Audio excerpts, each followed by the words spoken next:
Okay, and thanks for that. I love seeing the donation come in the second we go live. That's awesome. Thanks for tuning in. This is DeProgram with Rall and Jamarl Thomas. It's Monday, August 24th, 2026. Not the regular show. This is, I guess you could say it's a regular show. It's the Q&A show. It's the 12 noon edition. We do this twice a day on Mondays, Wednesdays, and Fridays. And this is the second half of the Monday show. Thanks for tuning in. Please like, follow, and share. Please donate and support the show. Please, please, please, please, please become a subscriber. We need you to do that. I'm putting up the levels right now. If you're on YouTube, it's basically $5, $10, and $20 a month are the levels. And basically everything is pretty self-explanatory there. I can't believe did I erase? I think I accidentally erased my levels banner. I'll have to rewrite that. Anyway, we'll put that all up later. We have the Patreon up if people want to check that out. It's just go search for DeProgram Podcast on Patreon, one word, and you will find it. That is a way to support the show. If you don't want to do it through one of the other media, you can also do it. You can also through there. You can donate via PayPal and do a regular subscription setup via PayPal. We get pretty much all of that money if you do that. So you just go to the Patreon page and you'll see donate via PayPal, and it's very straightforward. Lots of they have a good infrastructure for doing that. Anyway, JT, I got to tell you, I've been getting flooded by comments from people who are upset about Robby's son joining the Marines. And also, I got to tell you, his son is 17 and he doesn't need parental approval under the law to enlist in the Marines. So he's a rising senior. He'll be a senior in a couple of weeks there at school in Montana. He can enlist. He's locked in. And when he graduates, he has to go wherever they send him. They shouldn't be able to do that without parental approval. He's a child. Our government doesn't care. They need people. And at the end of the day, in most countries, the two of y'all have traveled. A lot of places around the world, if you're 17 years old, you're considered a grown adult. Sure. It's here in the West where you're like a perpetual child up to the age of 25. So 30. So I'm cognizant of that fact. And Wes, Thomas is he's grown. If he lived anywhere other than here, depending on where he was, he'd probably be married, maybe have kids by now. He'd be responsible for managing his household. And I've taught him from a very early age, is coming back to bite me, is that you are your own person. You are the captain of your ship. You have the right to make the choices that you want to make. That is your right as a free man. True. And that's the choice he's making. He is a free man, and he has decided that he wants not free enough to drive a car in most states. Not here in Montana, you get a driver's license at 14. Okay, well, in New York, he would not even be able to get a learner's permit, probably. And not enough to buy legal cannabis, not enough to order a beer, not enough to get, come on. You're 18, you can't vote. He can't vote. Yeah, I get it. Vote for or against the politicians who may or may not send him to war. I get it. And these are all things that I've told him. And I do not beg. I'll do a lot of things. I will never beg. And I was begging him, son, do not do this. Do not do this. The problem is he wants to. Age, people think that they're their own people at that age, and they're not. I did. No, honestly. They think they are. Yeah. But just because you think something doesn't necessarily mean it's true. There's all sorts of control efforts and mechanisms that are enacted on people. And as you point out, the government is using his ignorance of what the military is and what the government does and how the government processes in order to get a body into a uniform that it can effectively turn into a slave to either kill or to die. I agree with you, Ted. The fact of the matter is, if people were older, they may be smart enough to realize I don't necessarily want to go into this criminal psychopath run unit. I mean, let's be very clear. People are writing on wings on airplanes, Israel's bitch, Bibi's war, etc., getting across that they don't even believe that their government is being run by their own government, but it's being run by a foreign settler colonial colony of squatters that has been murdering and killing in mass for over a year. Like, think about that. Like, meaning you're joining something that the people who are already in it don't believe that the government itself is controlling. Why would you want to join that? But again, at 17, you think you know everything. And, hard head, soft ass. Well, it's cool. I mean, a lot of this has to do with the cool factor. You're able to go in, you sell the stuff about the military. One thing this country still does well. Cool about it. It's neat. What's cool about it? Well, because you're able to have the uniform, you're able to go see the world. Your rifle is your passport. You're defending your country. You're wrapping yourself around in the flag. And defending your country from who? Well, that's the $1 million question, right? That's the question nobody can answer. Thomas is like, well, I guess the Russians and the Iranians. It's like neither one of them are our enemies. I said, if we lived in a rational world, Russia would be a natural ally of the United States. He wants to go and fight the Russians. He does, and the Iranians. He wants to go and be Uncle Sam's guy. And he thinks he's going to live through that. He's 16. Okay. You're 17 tomorrow. I mean, you're that age. I mean, you think you're immortal. Yeah, he's a child. He's a child soldier. I gotta say, I don't understand what's cool. I mean, I get I guess shooting guns is cool, but you can do that in Montana. Yeah, exactly what I was just gonna say. And this is not really you can. It's not like a free fire zone. It's you're doing you're going where they tell you. If they say hey, we're now at war with Belgium, then you go to Belgium and kill Belgians. I mean, and the thing is, I don't see the cool factor. I mean, I remember being 16 very vividly, and being told what to do and sort of being just ordered around. I didn't like it in school. So why would you choose? The military is literally the most hard ass employer you could possibly have. You can quit a regular job if you don't like your boss at the supermarket. You can be bye, I'm going to go work at the market across town. Like slavery or indentured servitude or something. It's indentured servitude. I mean, they literally inject you with drugs, whether you like it or not. They will tell you at boot camp, you are now the property of the United States government. And they're right. Yeah. And there's a couple of people in the chat who are saying that you, Ted, are more angry about this than I am. I can assure you, I'm furious. I'm trying to do a good job of hiding it. And you're also probably kind of beaten down by it too, because it's your kid. It's different when it's your kid. You kind of ask yourself, where did I go wrong? Right? I mean, how did I fuck this up? Well, yeah. I mean, no. Over the weekend, I said no. We went to Glacier Park. I took them up to the crown of the continent. I took them up to Logan Pass. We went to the visitor center, and you can see. I mean, you can see into Idaho. You can see into Canada. You can see as far. You can see down to Missoula. I mean, it's huge. It's a panoramic. And Thomas is like, I'm going to miss this. I said, then why are you leaving it? What did he think about the USS Abraham Lincoln? He doesn't think it's real. He thinks it's all fake. He thinks it's propaganda spread by anti-American forces. It's spread by the sailors and their own military families. He doesn't believe it. He does not believe it. If it wasn't true, they wouldn't be bringing the ship back now. He does not believe it.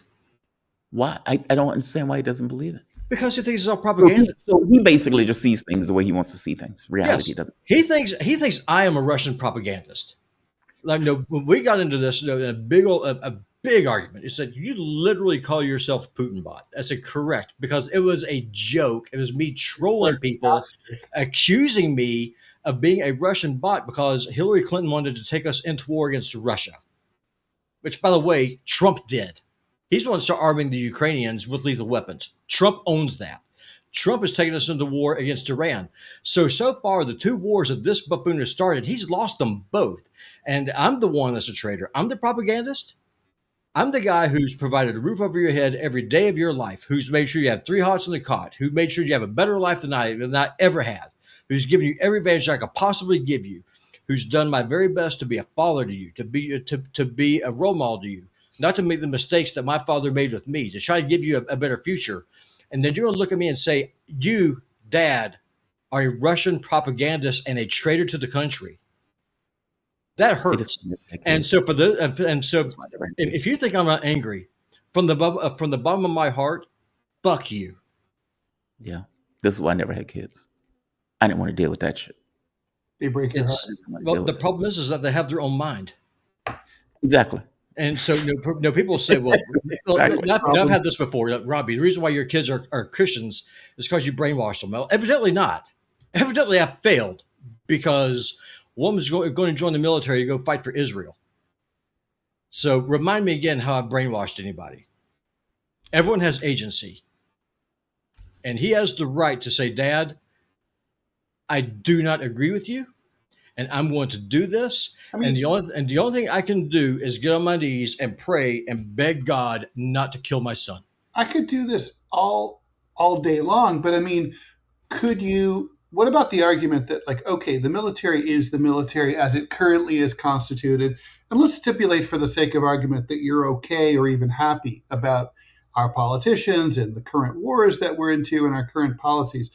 But it's a blank check. So if, let's say, we have President AOC, those policies probably will change. If you have President Ted Rall, those policies will certainly change. I mean, isn't there something about his autonomy that scares him about, like, you have to go and do whatever these people who you may not have even ever heard of yet, who are not yet even running for president, are going to run for president in the future and be elected, and they have ideas that you may or may not agree with, and they decide who you go to shoot and kill and who might try to kill you. I mean, it's like that blank check aspect is the main reason why no one should join any institution like the military. He looks at this as a way for him, because it's him and a few other boys here in town. They're going to go join together under this buddy system, and they're going to be able to serve together and be able to do all these things. And they're playing on the education and the social mobility. That's a lie, by the way. It doesn't exist. It's not there, but they think it is. In their mind, they think it is. Be able to go and serve with your friends and have this global adventure. And meanwhile, when I've talked to him, he said, well, Dad, if you're president, what would you do? If you were the king of America, what would you do? I said, I would make peace with Iran and Russia today, and I would restore full diplomatic relations with them and start trading with them and be their friends. He said, so then you would surrender. I said, what did I say I would surrender? That's so dumb. How is that surrender?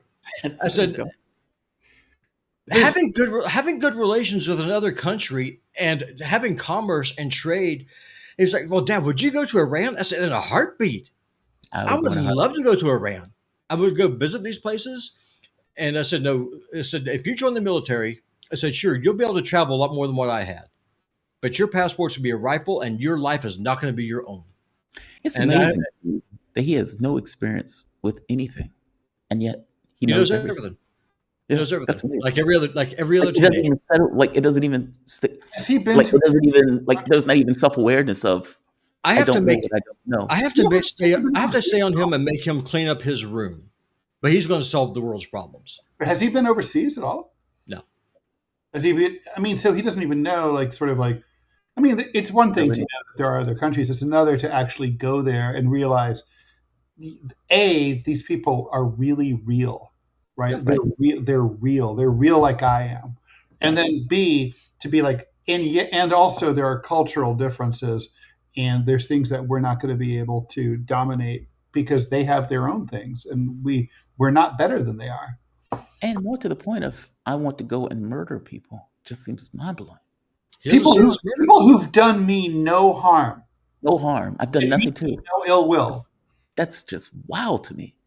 I mean, when I was a kid and wasn't necessarily in politics, never occurred to me that I wanted to go. They don't really believe it. They don't think it's really. I think it's it's not real to them in their brain. But it's real people. When you're in Egypt, they don't really think real people in Egypt. They, drink tea, they drink coffee, they smoke hookah, they have wives and families and kids, and they love their kids every bit They as much make as we love jokes. our kids. They watch movies. Yeah. Yeah, all of that stuff. They have fun. They like porn, for Right. God's sake. I mean, like, they're just people. Yeah, Thomas is like, well, Dad is like, Dad, what is it that you want me to do? I said, I want you to find yourself. I want you to find yourself a wife, get married, have kids, and build a life for yourself right here. Learn how to be a welder, be a carpenter, be an electrician, be a mechanic, be a fucking janitor. So if you, those of you in the That's chat, honorable. no, I mean this.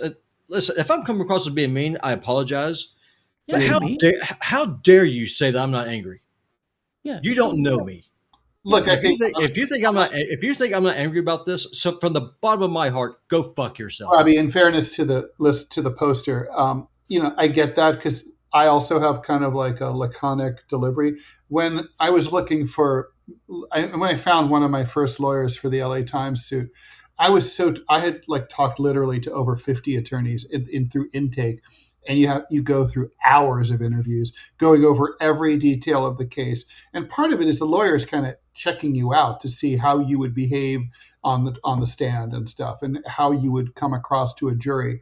And I had this lawyer, and he said, at one point he goes, "You don't seem that angry," and I was like, "Are you fucking kidding me? I'm enraged, but at this point I'm also fucking exhausted because I've been telling this story over and over again." And I was like, and he wanted, and I realized, oh, now I have to show him I'm angry to sell this, right?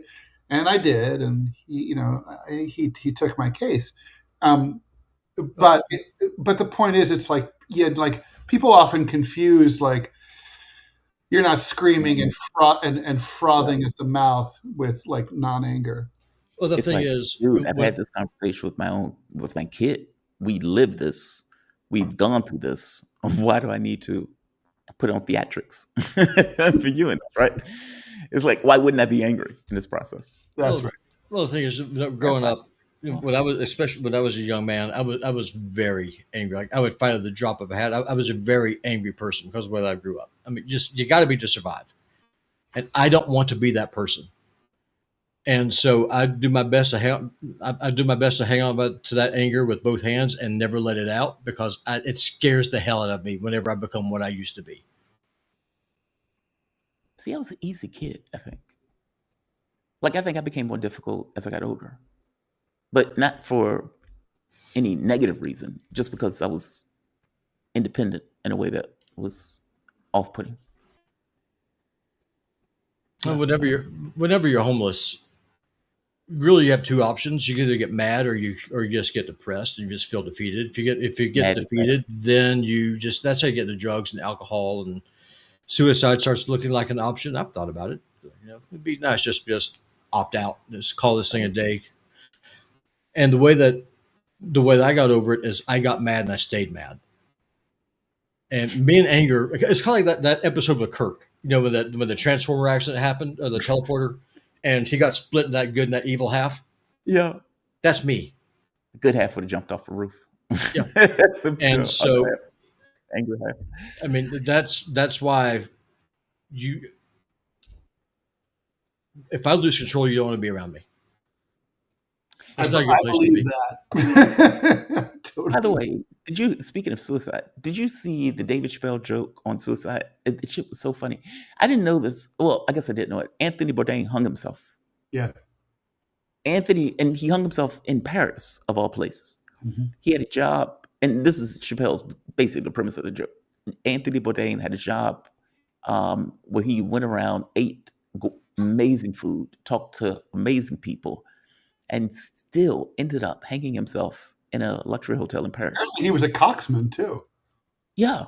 David Chappelle was talking about a friend of his that was in law school and apparently got married in law school. And David Chappelle was like, dude, don't do it. Don't do it. Don't get married in law school, right? You made it from the hood. You made it from nothing. You got into this Ivy League school. Do your work. You can marry her later. He gets married in law school. They get a divorce in law school. She takes him for everything that he's worth, which was basically nothing. And David Chappelle said, like, let's say 30 years later, he's at a Foot Locker And look who he sees working at Foot Locker with the entire uniform and everything else on, was his friend that basically went through the divorce. Mm-hmm. And he had been living with his mom for like a decade or more. His life was going bad. And David Chappelle pointed out, at no point did he consider suicide. Right. That's so wrong. That's so wrong, but it's true. Like how, like you would think that Anthony Bourdain, whatever's going on in his life, whatever demons he's fighting, we don't necessarily know, right? That stuff is internal. But we see luxury hotel, great food, suicide, rich man. And yet this other guy who went through all of this other stuff, at no point was that an option for him. Or did he consider it an option? Well, it's a choice. I mean, it's, to me, surrender. To me, suicide is the ultimate form of surrender. It's the abandonment of responsibility, and it's just saying, no, it's surrender. It's just, I can't do this anymore. I'm just going to opt out. And whenever when I was growing up, I remember this one time. My dad just beat the ever living hell out of me, and he's like, "Boy, let me tell you something." He said, "You ain't going to be nothing but white trash, just like me." My grandpa. And I looked him in the eye and said, "Daddy, I ain't never gonna be nothing like you. I'll be nothing like you." You know, it's funny. My grandfather said something very similar to me one day. I was, well, he didn't say white trash. That would have been very strange. Boy, you ain't gonna be nothing but white trash. You're like, what? What the hell is that? Like, wait, I mean, he's an alcoholic, so who the hell knows, right? Yeah. But I was riding my bike one day and I accidentally ran into the car. And it was like dramatic, like you hit the car and you like fall over and you flail off and everything else. I've done that. I know what that's like. Yeah, it sucks. Yeah, it sucks, right? So despite the humiliation, I pull myself up. And he's right there. He says, "Boy, you ain't never going to be nothing. Or you're never going to be the man that I am." This is a raging alcoholic. Of course, the correct answer is, I hope so. I hope not. Yeah, and that's what I said. Basically, I was like, I hope so. I hope so. I hope you're right. Hope you're right. By the way, this is kind of an oblique version of your story. One time, my father and I, we hadn't seen each other in years, and we were attempting to reconcile, and we spent like the weekend together in a corporate hotel and out on the outskirts of on the I-270 Columbus bypass, trying to work things out. And one time, he's like trying to give me some, he was notoriously cheap. And so we were talking about that, and he was trying to explain how he got to be that way. Because I was like, you're from a rich family, right? Like you were like really well off. So it's not like you're from the world, though, I grew up in a school of hard knocks, and now it was tough for me and I wanted to be tough for my son. That's not true at all, right? So it's kind of like he used to say, "Oh, I grew up in the Depression." I was like, and I'd be like, "You grew up during the Depression, not in the Depression." And right. And so he told this story. It's a great story. He said that like this was his origin story for his tightwatery. So he wanted a bike that was, this dates the story, that was in the Sears Roebuck catalog, a Schwinn. And so finally his parents are like, "We're going to get you that bike for your birthday." So he's so excited. So this is, the 1930s. And so every day he runs out to see if the mailman, if the I don't think they had UPS, when the mail truck came, if it was on board. Never was. Finally, the day arrives. The bike is there. And so his father, my grandfather, spends the afternoon putting it together, taking it out of the box, putting it together. And his little neighbor, his kid who he was kind of friends with, but not really close to, is watching and hanging out, watching the whole procedure. Like, we'll call him Little Timmy, right? So when the bike's all together, little Timmy tells my dad, he's like, please, it's so cool. Let me ride your bike. And my father's like, no. And by the way, rightly so, right? Like, no, it's my bike. Like, no. And his mother comes out and goes, "Now, Fred, you have to share." And he's like, "I don't want to share." It's like, "It's my bike. I've been waiting months." It's like, "No, you have to share. Let little Timmy ride your bike." And so my grandfather is like, dutifully, he's like, "That's right, Fred. You go and do that." So Little Oak Park, Illinois, little Timmy gets on my dad's bike, races off down the street, right? Disappears around the corner at top speed. He's gone for what seems like forever. Then he reappears coming the opposite direction at full speed and slams right into his father's car. What? Crumples the bike. What? Destroys the bike. And he's like, well, you can see the lesson I learned. And I was like, don't share.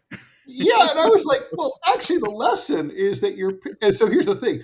His parents, they never ordered another bike to replace it, right? Oh, that's like fun. So the lesson was your parents are assholes. Okay, that's the lesson. The lesson is not don't share. Like if you'd had 3,000 rides on your bike, it might be reasonable to let your friend take a spin on it, but like not on on the virgin outing. They should have sued his parents. I know. I'm serious. I know. Well, it was the 30s. You didn't do shit like that. You settled stuff with your fists. Yeah, but you still don't have a bike at the end of the fist fight. That's true. That's true. It's like I could beat the shit out of little Timmy, but I'm still out of a bike. It's not making me feel good. Little Timmy deserves death, as far as I'm concerned. That's so wrong. It's like you gotta share. It's so wrong. Yeah. No, it's funny. I mean, just to show you just peak hypocrisy. And my son, he left a little bit ago. He's only going to help a fellow at church. He's 80, Marine Corps veteran, Vietnam vet. Talking about how great of a time it was, how much he enjoyed it. So he's over there doing some work for him right now. And he's like, Dad, tomorrow I turn 18. If I give you the money, will you buy me a rifle? So I want you to think about this, what you just asked. The government that you want to go mortgage your life for says you're too irresponsible to buy yourself a hunting rifle. Mm-hmm. So you need me to do it, the guy who you just called a traitor, because your government does not trust you with a 30-06 rifle. But they're willing to put you in a uniform and ship you off to the Middle East to get blown up by Iranian drones. And I never cussed at my son. I said, are you fucking stupid? They're ballistic missiles also, Robby, just to know. Yeah, look, seriously. No, I mean, and Thomas is a good kid, and like, he's smart. You know what I mean? Like, I mean, he's wicked, much smarter than I am. But he's a smart guy. But he's not 25. His brain's not fully formed. No, and he is completely bought in with the mythology that America is still the good guys. God, yeah, get that. I do not know how to fix that. All right, I don't know how to fix that. Let's see some comments and questions. We're a half hour in. All right, guys, this is the Q&A show, which means it's Q&A time. We're going to go through and go through your comments very quickly here. Okay. Okay. All right, here we go. Inexplicably, a donation of $14.334328 US. I assume that's translated from something. I'm trying to figure out. No, is that pi? Oh, it's pi. No. Yeah, it's pi. Oh, Jesus Christ! Isn't it? No, wait, it's not right. Isn't pi 1.415? Yeah, 1.43. Yeah, okay. It's like 1.438 something. Blah blah blah blah blah blah. Okay, so Dead Mean Club, sort of pi, a scant, pi-esque. Yeah, Ted, have you ever ate ortolan? I don't even know what that is. What? Also, what is it? I don't know what that is. Ortolan. Why are French people offended by being called frogs? Most French people, like Pepe Le Pew. Is that one? They're not terribly offended by being called frogs. Pepe Le Pew. I mean, I'm not an expert on all things French. Let's see. According to this, the ortolan is a small Eurasian songbird. Eating it. Famous in French gastronomy as an extreme luxury dish.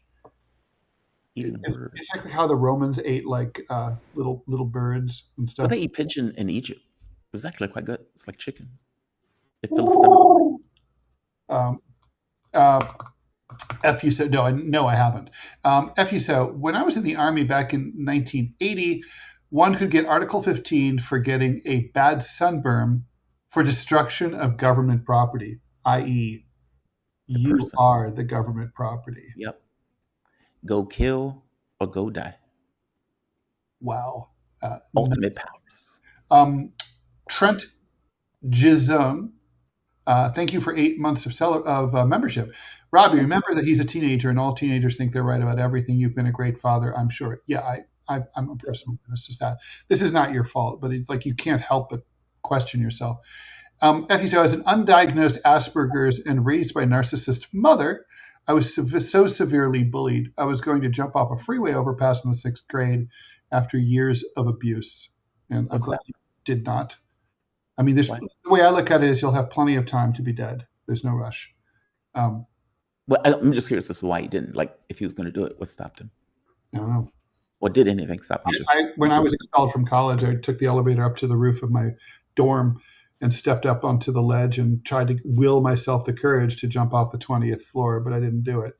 I literally just kept thinking about how much it was going to hurt to hit that sidewalk, even if it was just for a fraction of a second. Yeah.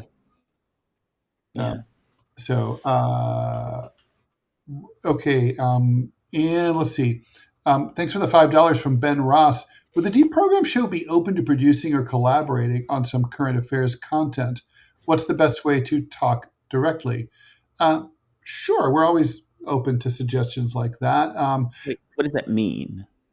I don't know what that means. It means calling in the show or talking after the show about production stuff? Yeah, no. I mean, that sounds like an email. Yeah, that just sounds like an email. I'm putting the email up right now. deprogrampodcast@gmail.com. That's deprogrampodcast@gmail.com. Yeah, that sounds like an email. Very easy. Yeah, we'll check the email. Okay. Victor Brown, I've always felt that Robby is an angry person from how he talks, his intonation. He's always aggressive. I think he's trying to say that convert down to the kid. Is that what he's trying to imply? Oh, I don't know what the implication there is. Maybe. I don't know. I mean, am I angry about the way that our government treats our people? Yeah. Am I angry about our government going through and waging undeclared wars and killing hundreds of thousands of people for profit? Yeah, I'm angry about that. I know, Robby, but I think he's making the point that one is political. The other one, like, basically, I have no idea what you are when you're at home alone by yourself and whether or not you are, quote, angry in the way that the person is referencing. It sounds like he's trying to reference. I mean, I don't know his implication, so I'm not going to play into it. But I don't know his implication. I'm not really sure. I mean, one thing I can tell you, and Ted, I'm sure you can probably pick up on this, and other people, I mean, who grew up with in an abusive home, you either get depressed or you get mad. It's one of those two. That seems to be the binary choice. Like, no one ever just says, "Okay, this is cool. I just keep on through it." I mean, there's always going to be that reaction.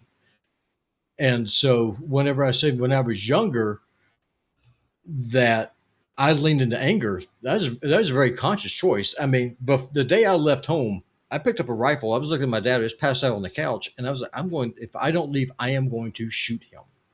Let me ask you this. That's not an act of a depressed person. That's an act of someone who is just pissed off at the world but I had enough rationality to say, okay, I need to go. So that's aside from this issue with the military, how do you get along with Thomas? Great. I mean, we have our political debates. I mean, he is a member of. Well, he's not a member. He's under 18, but he works for the Republican Party here in Montana. He's very active with quote unquote conservative causes and stuff. So I mean, he's very much on your traditional Republican apple pie eating, the flag waving spectrum, whereas I obviously am not. I'm more of isolationist and actually an American first kind of guy. And so you have to recognize that, you have to love something, warts and all. You can't just make shit up about it. Like, if you're going to love your country like that, you got to love it, warts and all. You got to accept. It's like if you have a wife, right? You can't pretend that the wife is, I don't know. Yeah, well, I mean, No, he just said, the rest of the world just needs us to America lead. They need to get out of the way. I said, well, that's not how this works. And so, no, what you're describing is a fantasy. That's what I mean, right? Like this is he's been nowhere. Act like he knows all this shit. It's the funniest thing in the world to me. All of it's wrong. None of it's true. Of course it is. Listen, I'm further to the right than Thomas is. Yeah. But he's definitely more of a nationalist than what I am. Yeah. So for me, my touchstone is my religion. Like everything scales down from that. Just first, what does the Bible say? Is it right or wrong according to Scripture? And that's the lens that everything goes through. Like that is the cornerstone of my identity. For Thomas, at least him being 17, it's the mythology of the United States and of the flag. Yeah. And so for him, that's the lens that everything goes through. That's one of the reasons why I told him, if I ever had the chance to go travel and go live in China or in Kazakhstan or Ecuador or anywhere else, I would do my best to be a good neighbor, learn the language, learn the culture, and try to get along with people as well as I can, because I know America's not the shining city on the hill, because I've ate garbage out of dumpsters. You, sir, never have. Right. This country has never failed you the way it has me. This country you've never missed a meal in your life. You've never had a hard day in your life. You don't know what life actually is. You don't know what pain is. You don't know what fear is. You don't know what uncertainty is. You don't know what responsibilities are. You know nothing. But you're going to lecture me about how great the United States government is. Meanwhile, this government, and I nailed him on this, is you say you're pro-life, but you have no problem at all with our government starving people to death with sanctions, dropping bombs on people. Yep. I said, you are a hypocrite of the highest fucking order. This sounds like one of the conversations I will have with my ex-girlfriend, and it is maddening. And I'm trying. Listen, I'm trying hard not to cuss right now, but I am. No, you're fine. I may not look it, but I'm telling you, y'all have no idea how mad I am. Oh, I guess I have a lot of idea. That's what I'm saying. With the ex, it's very frustrating. Like you're talking to somebody that you know is a flat fact, knows nothing about the subject matter. And it's like, you're arguing with me. You don't know anything about this. And I know you don't know anything about this. Mm-hmm. And it escalates, right? Because it's like, how are you telling me when I cover this and you don't? You looked up Google and the AI told you something. You ran with it. That's just frustrating, man. I get it. Well, part of the problem here is, and I have not ranted about this in a while. I used to talk about it all the time. Politics is one of those things in the United States where everyone's entitled to their fucking opinion, whether it's informed or not. Like, there's no other field like that. Like if you met someone who collected model trains and you don't know anything about it and you want to talk about it, pretty much like my position is like, well, I'm going to ask questions because I don't know anything about it. Right. But like, I'm not going to Lionel Splain to like a person who's been collecting and studying model trains for 40 years. Right. But in politics, we can be here every day living and breathing this shit. And like, we know, it's not, are we smarter than everyone else? No. But are we better informed than most? Yes. That's why we do this. That's why people come and watch it. I mean, it's our area of expertise. It's our lives. And so it's kind of like, does that mean that we're always right and that the people who disagree with us are always wrong? No. But it's kind of like if you aren't well informed and you know it, then you probably just don't come to this fight because we're well armed and you're not. And you probably just need to study up before you come and talk to us about it. See, that's where ideology comes into play, because ideology doesn't require you to know shit. You only just repeat ideology. It's the talking points, right? America is great. America is awesome. We are the leaders of the world. We're blah, blah, blah. None of that shit is true. This is like Nazi Germany just making shit up about itself. Those words don't mean anything. They don't mean anything. We're exceptional. We're this, we're that. It's like, okay, calm down. The real world is a different place. And, the fact that the people are on the boat and the response to it is effectively that it puts you in mind of the scientist that's on the aircraft and they see a UFO and everybody's like looking out the window at the UFO and they land on the ground and then they ask people, what did they see? And they get to a psychologist and he was like, hey, what did you see? He's like, nothing. Why not? I didn't look because I don't believe in UFOs. like, really? Is that how you made that work? Yeah, but UFOs might believe in you, right? Right. So them getting somebody's ass later on at that night. No, it's frustrating. It's aggravating. I mean, even hearing it, it's frustrating. I am frustrated listening to Robby talk about it just because of how diluted it is. It's like, hey, you see how they're treating the sailors on the boat? La la la la la la la la. That's propaganda from their families. Yes, it's propaganda from their families. Why would their families make up the propaganda like that? They hit Diego Garcia. The reporting was apt. 2,200 miles. It's rational, right? The United States has to set up areas where it gets food and resources and supplies. It's called logistics. It's how it maintains its war footing. The logistics is usually somewhere around the fact where they're doing the war. Iran hits the logistics, creating a problem. Like, this is rational, right? This is not like, oh my God, this takes calculus to understand it. No, if you have to go 2,200 miles in order to get food and supplies, this food and supplies may be spoiled by the time you get it back, especially if your boat has been out there for 9 months. Why do you think that people wouldn't have health or issues when, and I don't mean to attack Thomas, and I'm not attacking him, but I strongly suspect that many of the people on the boat are like him. That I'm sure they're not accustomed to war. They're not accustomed to this stuff. And so the moment that, oh my God, I can't have my cappuccino when I'm murdering Iranians. I can't. How do you expect me to push buttons to kill people when I can't get my steak in the way that I'm normally having my steak? Mm-hmm. Usually on submarines and those boats, they eat the best out of the military. Mm-hmm. And so when they're complaining about, oh, this is gruel, where's my steak dinner? Where's my salmon and béarnaise sauce or whatever the hell they put on it? I need that if you need me to kill people effectively. Okay, they're not making that up, right? When Hegseth is like, well, they got to get over it. They're in the military. They're supposed to be fighting wars. He kind of has a point. Kind of. He's an asshole, but he kind of has a point. It's like if this was a war, not of choice, but a war of necessity, because the United States was being attacked, and those people were on that boat holding the line, I guarantee you they would not be complaining, nor would there be complaints sent back to the United States run in the media. It is because it's a war of choice. And the family members are like, God, man, in this war of choice, you can at least make sure my family member has something to eat, or that my family member is not tweaking and trying to jump off of a goddamn boat.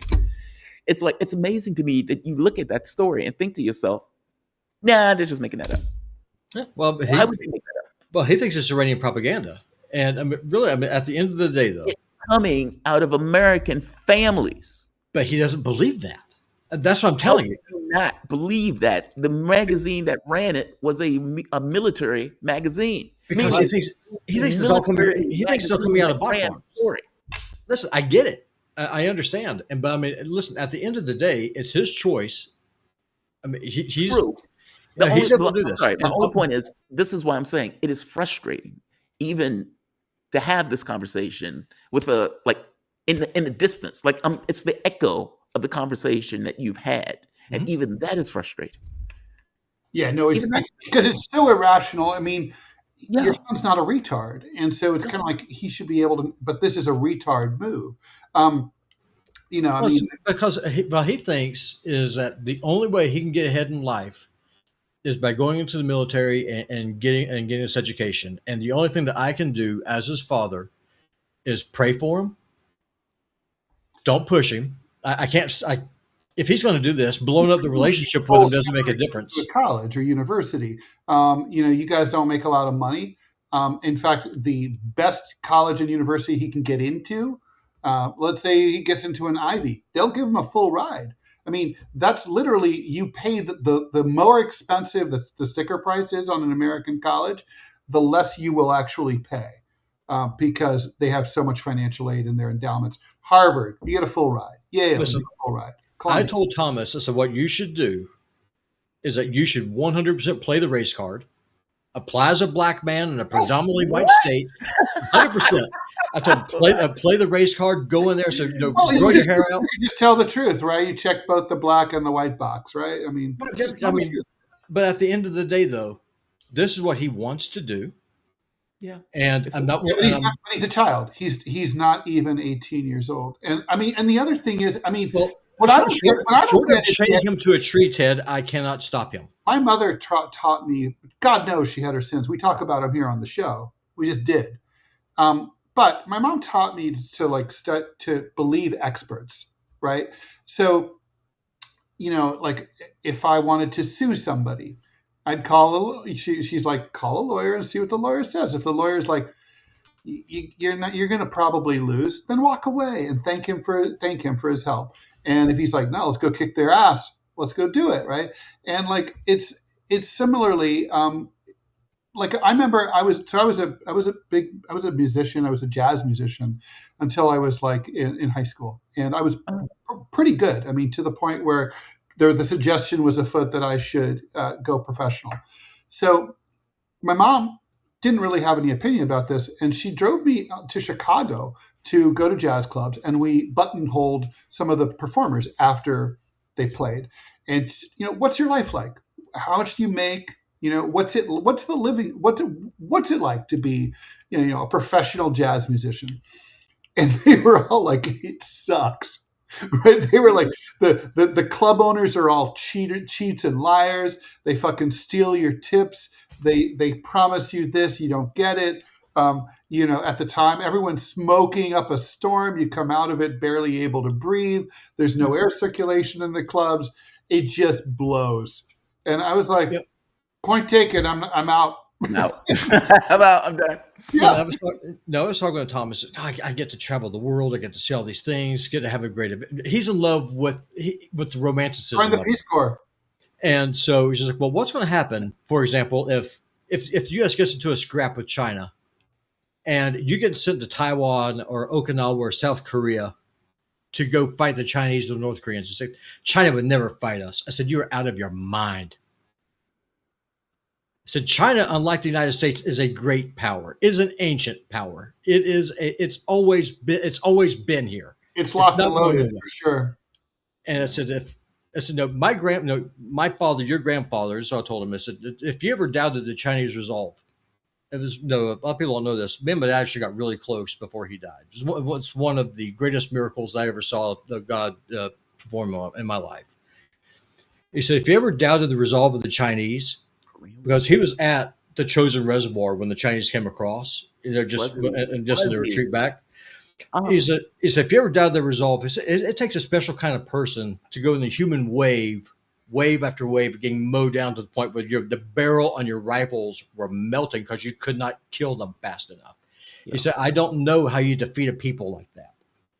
And there, towards the end of his life, I was talking with my dad. We were sitting at a McDonald's. And he loved to have his hotcakes and sausage. That was his go-to. Hotcakes and sausage with the same here. That's breakfast. And we were sitting there talking. He's like, something, Robby? I said, what's that, Daddy? He said, I think I was fighting for the wrong side. Wow. That's because there's only really two things, and both times it happened at a McDonald's. He didn't talk about the war very much. One of the reasons why he was such a drunk is because that was his way of just dealing with what it is that he saw. Because our country does not believe in providing health care or mental health care for its veterans. You are a discarded piece of issue. And the only time I ever saw him cry, we were sitting there at McDonald's, and he was wearing his Korean war hat, one of those Korean veteran hats. And this lady came up. She must have been around in her early 20s. And she came up to him, and this is in Pensacola, and she bowed, really like she bowed. And she said, may I give you a hug? Thank you for saving my country. She was a South Korean. And he broke down and started crying like a little. I never saw that before. He said, this woman who doesn't know me thanked me. My own government didn't. And that's what Thomas is signing up for. More comments.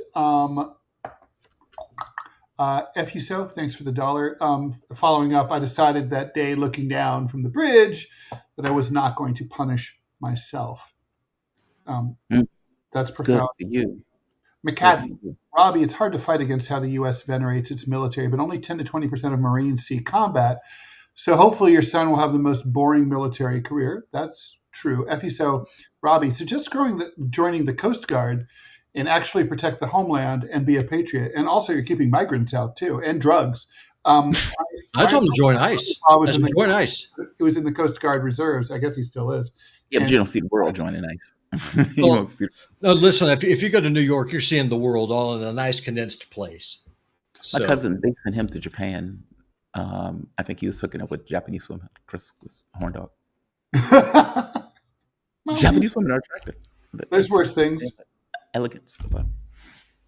Okay, and then also, okay, Manchild. Hey, thanks for the $2. Hey, fellas, have you thought about merging DeProgram, TMI, and DMZ under one media flag? Maybe Jamarl's morning show wants to join the party. Strength through numbers. You already share audiences. I mean, yeah, there's been some discussion because the show is like 9, 10, 11, right? Yeah. So we could totally do like a 9 to 12 block, or 9 to 1 block, or we could do even a 7 to 1 block. I don't know. I mean, I don't know what the pros and cons would be. Well, I mean, the issue is I have my channel. This channel is separate. Right. I don't know how that block would work. I mean, because the moment that you move a channel, everything else goes with it. Like if I told my audience, hey guys, I'm going to be on JLT channel instead of Jamarl Thomas. Mm-hmm. I guarantee you the very next show is going to have like 50 people. Right. Yeah, because people just know they just do the same thing all the time. Yeah, I've done it before with YouTube. Let's say if like I ran into it with YouTube and they shut down the channel for like a week or two. And it's like, okay, I'm going to be on JLT. Nobody shows up. It might be like 100 people as opposed to 500 to 600. That would not be good. So I don't know how the link that would. By the way, we have I think really good viewership for the show at this time of the day on a Monday. So right now, by the way, Manchild continued, create a unified brand through Patreon and YouTube.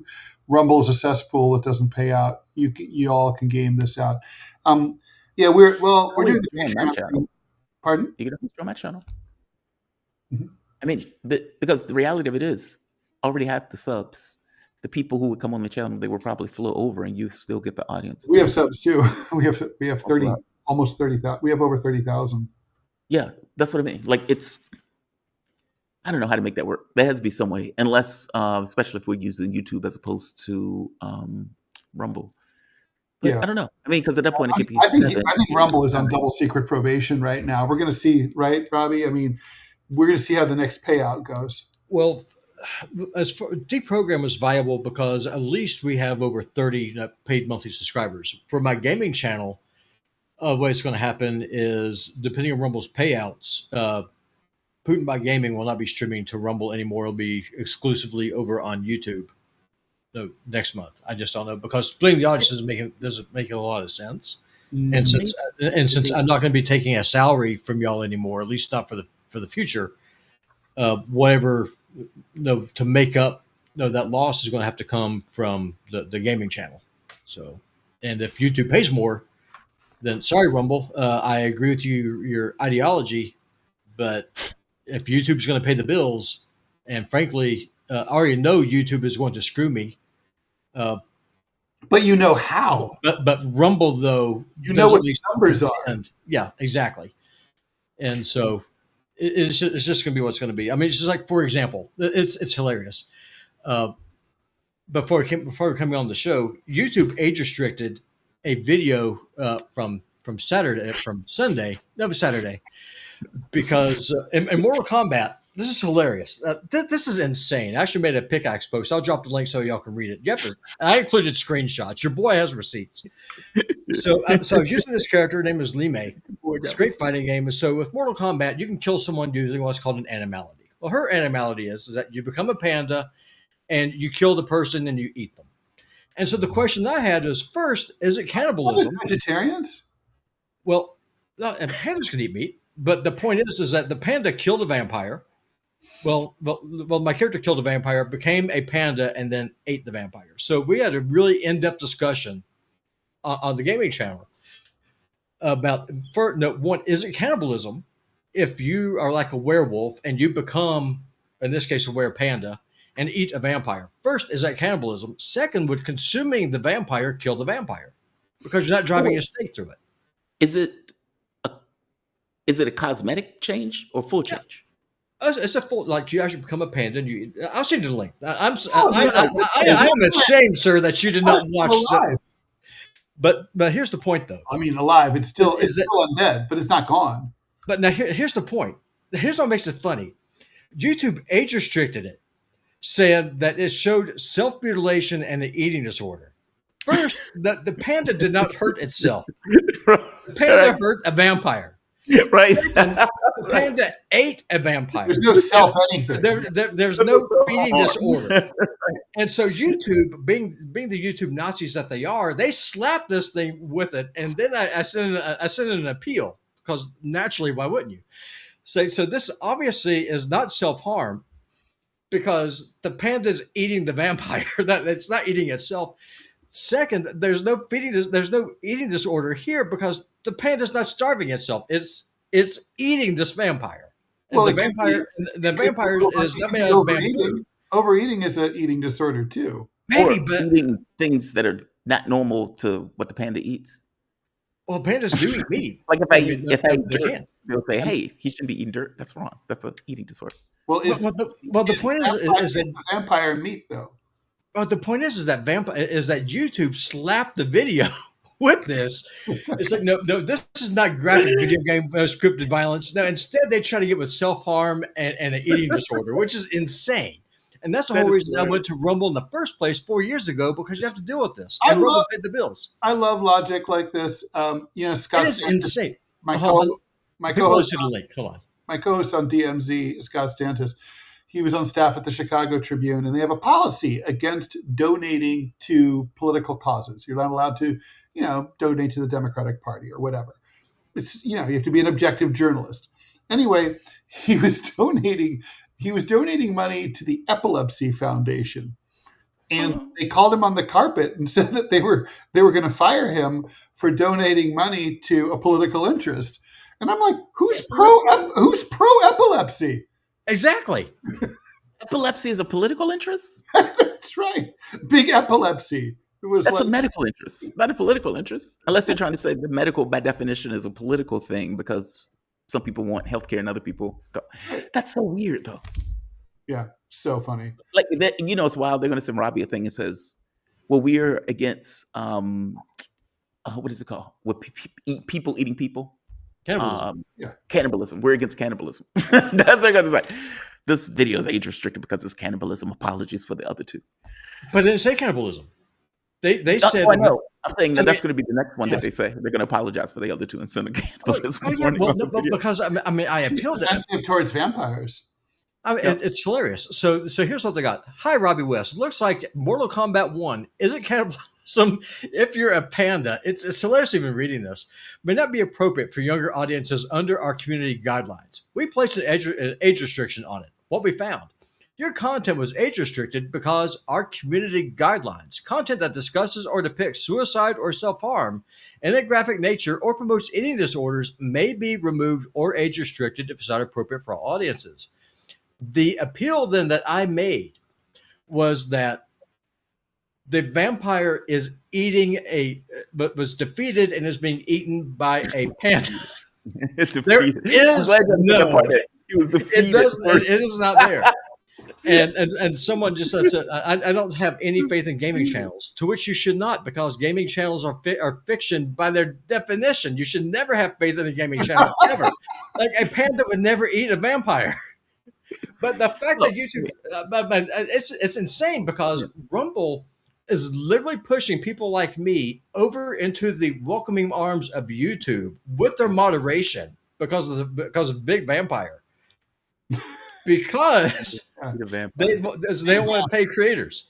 It is insane to me. That industrial complex. That's a goddamn shame. Hector, use the co-author video function on YouTube. That would be dope. What is that? A co-author? Co-author video function. Do you know anything about that? I know what a collaboration is. I don't know what a co-author is. Collaboration must be what they're talking about. I'm Okay, not what sure. is that? Well, collaborate, like say, for example, if you and I do a show together. Let's say you come on my channel. We do a show together at 8 o'clock.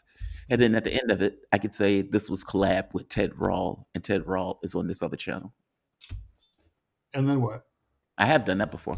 And then I don't know what it does. What mechanically, what would be different? I don't know. I think it shows at the bottom of the channel when you're doing videos.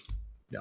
Like, so say maybe like live videos, and then at the very bottom, there's a collaborations. Does it mean? Oh, do we then? Does the feed go out to both channels at the same time? Perhaps. No, you could do that on StreamYard. Mm-hmm.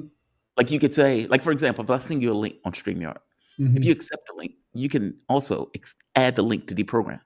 So when we're doing the interview, it goes out to my channel and your channel simultaneously. It's like we did at election night. Yeah. Huh. All right. Well. All right. Do we make more? That's what I want to know. We can do that if you want. I mean, you're more than welcome to come tomorrow, and we can share it on both channels.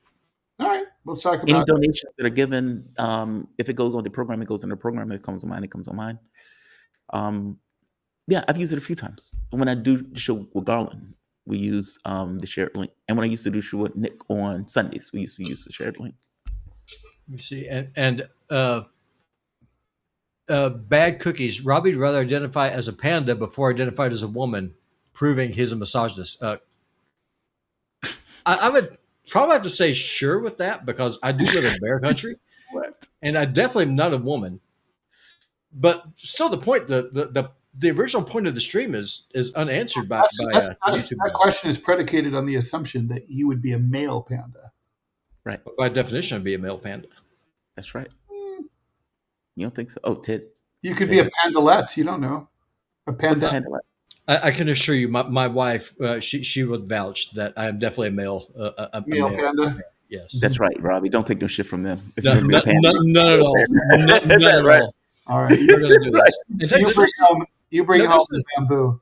No, and this is a funner conversation talking about Thomas mortgaging his life for the U.S. Marine Corps. So I do appreciate this changing the conversation, especially since YouTube is just so.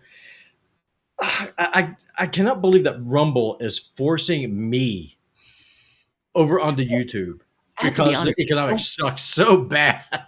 I don't fully understand what the hell Rumble is doing, to be honest. Nobody does. And you think that Nobody does.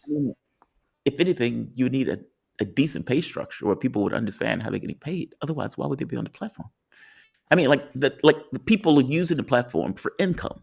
Mm-hmm. Rumble knows people are using the platform for income because they want more people on the platform in order to rival YouTube and some of the other ones. I mean, China has a new one out. What is Bill?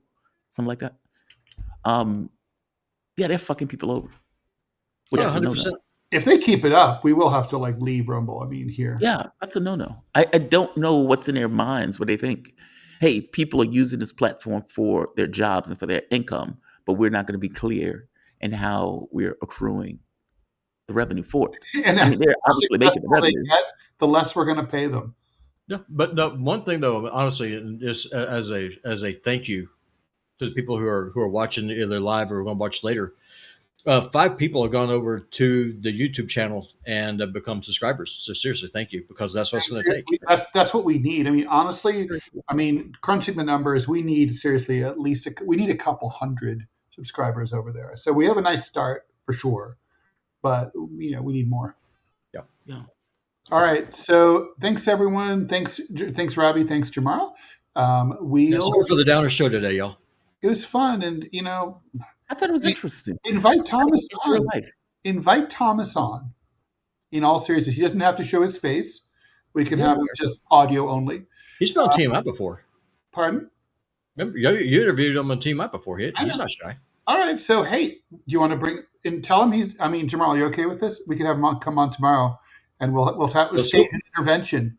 Well, school starts tomorrow, and after school is when he's going to the recruiter's office. I'm obviously for it, but that's going to be awkward as shit. He's going to the recruiter's office to sign, or is he going to go to the recruiter's office to ask questions? To sign. Well, maybe Well, it doesn't really matter if he asks questions because he's already committed to himself in his mind about, reality. Oh, he's going to do it. So it's just a matter of either accepting the decision, even though I don't like it, and not blowing up the relationship with my son. Yes. Or just say, if you do, if you just put an ultimatum, either it's me or the Marine Corps, in which case I will lose. Don't do that. No, I'm not going to. He's just going to have to. No matter what? I mean, it's a fucking retarded decision. But all I can do is just keep loving him, and whenever he comes through this, hopefully he comes through a-okay, and he's able to build himself a future. Great. If he can't, then all I can do is just be there and help put it back together. Supporting someone doesn't mean agreeing with their decisions. True. Kidnap him and take him where? He's welcome to come on the show. Obviously, as Ted pointed out, it's not. Yeah, but it's kind of pointless if he's already. Yeah. Yeah, I mean, because if every answer. Also, once he does it, I actually don't want him to second guess himself after that. You know what I mean? Like once he signs. I'm not going to be talking shit about it. When he signs the paperwork tomorrow, he cannot back out. When he on his 18th birthday, he goes to boot camp. Like he is no longer his own man. Right. Yeah. Correct. And so he's comfortable with that decision, and so all I can do is support it. God bless him. That's correct. I'm sorry, but you that's are. All you can do. He's an adult. Mm-hmm. Yeah. All right. Well, with that pleasant news, we'll wrap up today's Q&A. We're going to be back tomorrow with Jamarl, 7 to 9 a.m. on his channel. Then at 9 a.m. to 10 a.m., DeProgram. 10 a.m. to 11 a.m. TMI, when Manila will have returned. Okay, that's it. See you later. Bye. Bye, y'all. Remember, pandas have eating disorders.